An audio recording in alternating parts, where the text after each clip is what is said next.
Good morning students. Kautilya academy Manesar के YouTube channel पर एक बार फिर आप सभी का स्वागत है। आज हम पढ़ेंगे ज्योग्राफी। आज का हमारा टॉपिक है द अर्थ। तो शुरू करते हैं आज का टॉपिक। अर्थ हमारे सोलर सिस्टम का एक ऐसा प्लेनेट है जहाँ पे कि लाइफ पॉसिबल है। यहाँ पे फेवरेबल कंडीशंस अवेलेबल है जो कि लाइफ को पॉसिबल बनाती है। आप सब लोगों को पता है कि लाइफ के लिए क्या क्या चीज़ें ज़रूरी है। सबसे पहले ऑक्सीजन की ज़रूरत होती है, वाटर चाहिए लाइफ के लिए, फेवरेबल टेम्परेचर चाहिए, बाकी क्लाइमेटिक कंडीशंस फेवरेबल होनी चाहिए। जो भी लाइफ सपोर्टिंग कंडीशंस है उनमें ये मेन है और ये सारे हमारे अर्थ पे अवेलेबल है। इसलिए अर्थ ही एक ऐसा यूनिक प्लेनेट है जहाँ पे कि अब तक लाइफ को देखा जा सका है, ढूंढा जा सका है और जहाँ पे पॉसिबल है लाइफ। इसके अलावा बाकी प्लैनेट्स पे रिसर्च चल रही है कि वहाँ पे लाइफ है या नहीं है। अब हम अर्थ के बारे में थोड़ा जानेंगे कि अर्थ किस तरीके से है।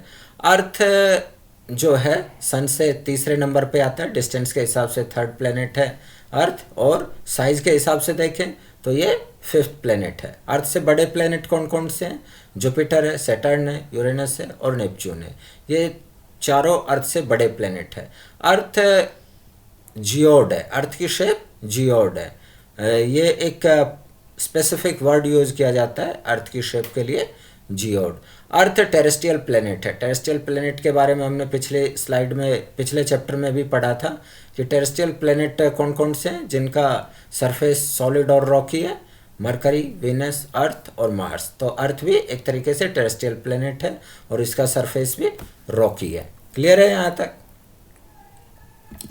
अब हम पढ़ते हैं अर्थ के मोशंस के बारे में। अर्थ दो तरीके से मूवमेंट करती है। पहला अपने एक्सिस पे मूवमेंट करती है। अर्थ अपने एक्सिस पे 23.5 डिग्री टिल्टेड है, झुकी हुई है। और अर्थ का जो अपने एक्सिस पे मोशन है उसको हम रोटेशन कहते हैं। इसको स्पिनिंग मूवमेंट ऑफ अर्थ भी कहा जाता है। इसको डेली मूवमेंट ऑफ अर्थ भी कहते हैं। अर्थ अपने एक्सिस पे घूमने के साथ साथ सन के अराउंड भी मूव करती है। ये एक एलिप्टिक पाथ पे घूमती है। इसके पाथ को ऑर्बिट कहा जाता है। इसकी शेप एलिप्टिकल है। और अर्थ का जो ऑर्बिट है इसकी लंबाई 96 करोड़ किलोमीटर्स है। अर्थ है इस पे अपना एक राउंड 365 डेज एंड 6 आवर्स में कंप्लीट करती है।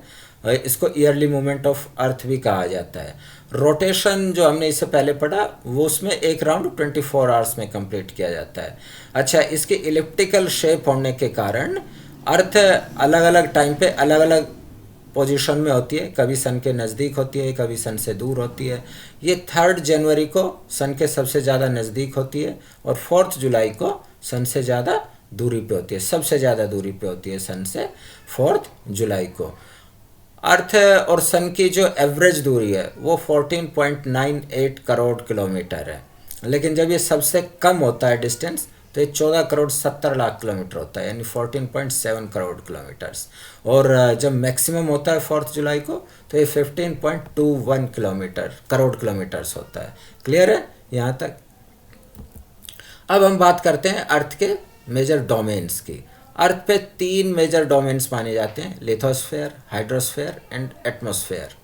तो हम पहले हाइड्रोस्फेयर की बात करें तो हमारा अर्थ जो है उसका 71% एरिया वाटर से कवर है। इसके अलावा ग्लेशियर्स है, आइस कैप्स है, लेक्स, पॉन्ड्स, रिवर्स, ये सब हाइड्रोस्फेयर का पार्ट है। और कुल मिला के 71% एरिया अर्थ का वाटर से कवर्ड है। ऊपर से देखने पर हमारा प्लेनेट यानी अर्थ ब्लू कलर का दिखाई देता है क्योंकि ये ब्लू कलर को रिफ्लेक्ट करता है, इसलिए इसे ब्लू प्लेनेट भी कहते हैं। तो इसी पानी वाले हिस्से को हाइड्रोस्फेयर कहा जाता है। इसके अलावा लिथोस्फेयर जिसमें लैंड पोर्शन आता है, तो 29% एरिया जो है अर्थ का उसको लिथोस्फेयर बोलते हैं और वो लैंड कवर करती है जिसमें आपके माउंटेन्स, प्लेटूज, प्लेन्स, ये तमाम चीज़ें आती हैं। अर्थ पे अगर हम देखें तो जो हाईएस्ट पॉइंट है वो माउंट एवरेस्ट है। 8848 मीटर इसकी हाइट है। और जो डीपेस्ट पॉइंट है उसको मारियाना ट्रेंच बोलते हैं। ये ऑलमोस्ट 11,000 मीटर गहरा है। ठीक है।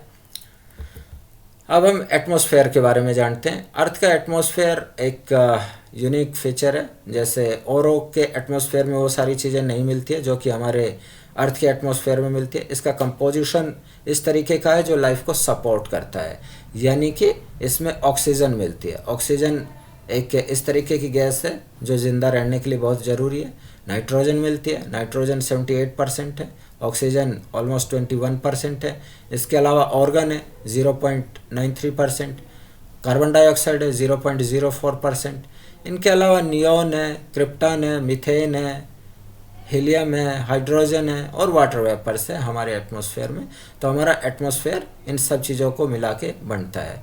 अब ये जो 3 डोमेन्स पढ़े हमने, लिथोस्फेयर, हाइड्रोस्फेयर और एटमॉस्फेयर, इन तीनों का जो एक कॉन्टैक्ट पॉइंट होता है, उन सबको मिला के एक नैरो जोन डेवलप होता है जिसको बायोस्फेयर बोलते हैं।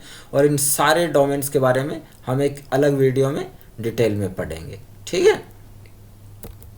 अभी हम पढ़ते हैं कॉन्टिनेंट्स ऑफ अर्थ के बारे में। हमारी अर्थ पे 7 कॉन्टिनेंट्स है।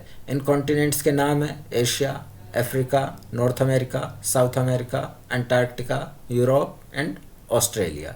इनमें एशिया सबसे बड़ा कॉन्टिनेंट है और ऑस्ट्रेलिया सबसे छोटा कॉन्टिनेंट है। ये कॉन्टिनेंट्स कैसे बने, इनके बारे में कुछ थ्योरीज हैं। कॉन्टिनेंटल ड्रिफ्ट थ्योरी है, प्लेट टेक्टोनिक थ्योरी है। इन थ्योरीज के बारे में हम नेक्स्ट किसी वीडियो में डिस्कस करेंगे डिटेल में। और ये मैं यहाँ पे बता देना चाहता हूँ कि ये जो 7 कॉन्टिनेंट है ये पहले एक साथ जुड़े हुए थे और इसको पेंजिया बोलते थे, ठीक है ना। तो अब हम आगे की बात करते हैं। अब हम ओशंस की बात करते हैं। हमारे अर्थ पे 5 ओशंस पाए जाते हैं, Pacific ocean, Indian ocean, Atlantic ocean, Arctic ocean and southern ocean. इनमें पैसिफिक ओशन सबसे बड़ा है और आर्कटिक ओशन सबसे छोटा है। हमारे इंडिया के साउथ में जो ओशन है उसको इंडियन ओशन बोला जाता है। इंडियन ओशन इकलौता ओशन है जो कि किसी कंट्री के नाम पे रखा गया है। ओशंस कैसे बने, इनके बारे में भी हम उसी वीडियो में डिस्कस करेंगे जिसमें कॉन्टिनेंट्स के बारे में डिस्कशन किया जाएगा। ये 4 मेन ओशंस है और जिसको हम सदर्न ओशन कहते हैं वो बेसिकली इन 4 ओशंस का ही सदर्न एक्सपेंशन है, ठीक है ना। तो यहाँ तक क्लियर है।